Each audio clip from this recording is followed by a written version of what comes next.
Magandang bahay, magagarang sasakyan, at maunlad na negosyo.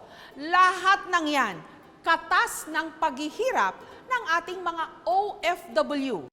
Bakanting lote lang ito dati dito sa Iloilo City. Pero ngayon, nakatayo na rito ang mga naglalakihang bahay na katas daw ng pinaghirapan ng mga nakatira ritong seaman. Ang bahay ngang ito, hugis barko. Mga 40 plus na ang seaman diri. Pitan di mga chief engineer, second mate, first mate, damo sila. Isa sa homeowners ang dating seaman na si Elmer. Welcome aboard sa kanyang 399 square meter home. Ang kanyang pintuan meron pang code.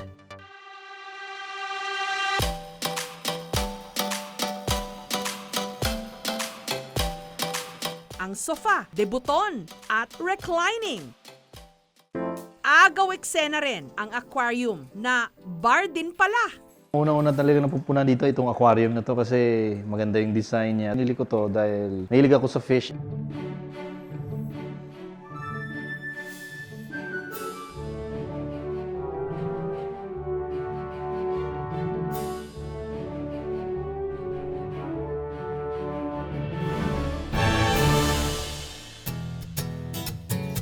Nakapagpundar na rin si Elmer ng sasakyan at mga negosyo.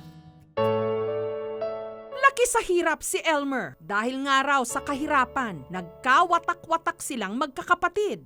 Nung nag-aaral ako ng elementary, umira ako sa lola ko. Hindi ko naranasan nag-celebrate ako ng birthday ko. Nakasama ko yung buong pamilya ko. Isa lang naman yung dream ko dati na kung ano na-experience ko nung bata ako, nung lumaki kami magkakapatid. Ayoko maranasan kung may sarili na akong pamilya. Para matustusan ang kanyang pag-aaral, nagbebenta siya ng baboy sa palengke.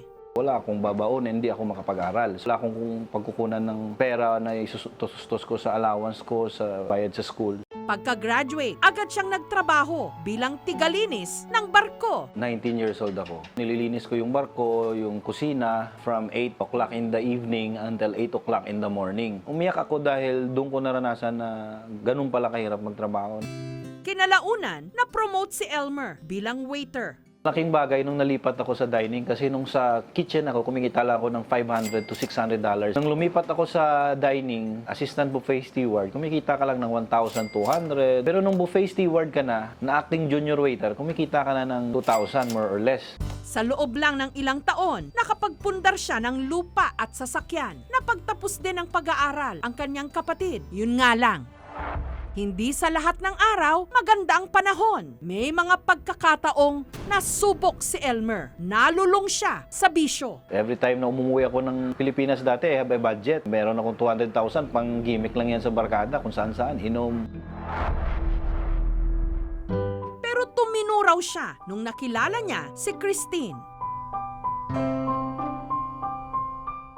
Pero ang kambal na ipinagbuntis ng kanyang misis, nalaglag. Dapat ako na lang nawala eh. Ba't sila pa? Wala naman silang kasalanan.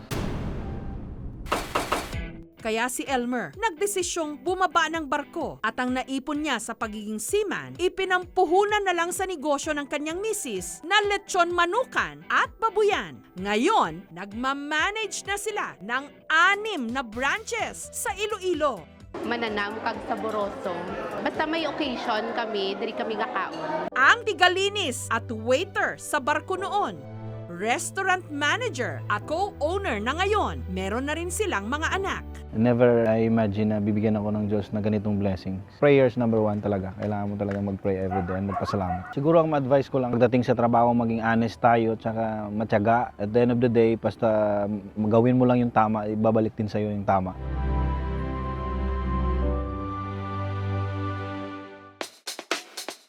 Hello guys, good morning. Kanina guys sa 3:30, naglipat kami ng mga gamit dito sa bahay. Uso ngayon sa social media ang pagpo-post ng mga OFW ng gastusin nila sa pagpapatayo ng sarili nilang bahay. Gaano katagal magpatayo at ang kanilang dream house. Gamit ang hashtag na katas ng OFW. Sa ganitong paraan, makapagbibigay daw sila ng tips sa mga kapwa nila OFW. What's up, mga Tambals! Welcome ulit sa aking channel. Si Myrene, napa-hashtag katas ng OFW din. Sinishare ko lang yung mga na-achieve ko. So, ang dami. Mga. So, joke lang. So, ito po guys. Hindi nakapagtapos ng pag-aaral si Myrene. Sa Maisan po, nakikitanim lang kami, nag-harvest ng tabako. 25 pesos lang yung sinasahod ko sa buong maghapon. Nakikatulong din po ako, nag-alaga ng bata. Hanggang naging factory worker siya sa Korea na isinabay niya sa pag-aaral ng Hangul o yung lengguwahe ng Korea. Nag-schooling ako, pera pa ng kapatid ko yung bunso. Para lang makapag-school ako, hiniram ko muna sa kanya. Kung sa Pilipinas, 6 to 7,000 pesos ang kinikita ni Myrene sa pabrika noon, sa Korea, 80 to 150,000 pesos ang kanyang buwanang sahod. Kaya naman, nag-ipon siya. Para kahit pa paano matulungan ko din kayo mga kapatid ko, para makaiahon kayo, makapag-aral kayo. Sa loob ng 4 na taon, ang nooy nakikisaka at nakikitira lang. Nakapagpatayo ng sariling bahay sa Isabela ngayon.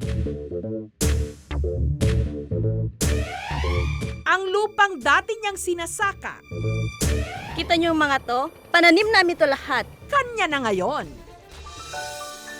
Meron na rin siyang 3 motor at maliit na babuyan. Huwag kayong mawala ng pag-asa. Manalig lang kayo, tiyaga, tiis.